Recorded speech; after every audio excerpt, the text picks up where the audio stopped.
Hola a todos y a todas. Esperemos que estéis teniendo un día del libro virtual divertido y entretenido. Nosotras somos las tutoras de los CRECs, Centro de Refuerzo Educativo, y estamos aquí para contaros qué son y qué hacemos en ellos.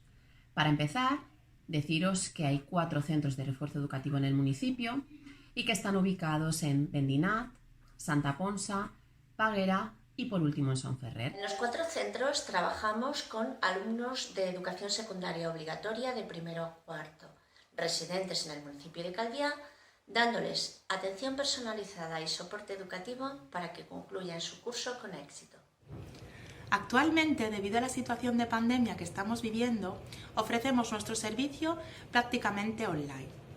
De este modo, hacemos clases de catalán, castellano, inglés, matemáticas y física y química.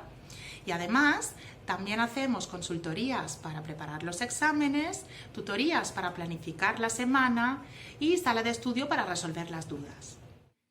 En definitiva, ayudamos a nuestros usuarios a que poco a poco vayan mejorando en los estudios adaptándonos a sus necesidades.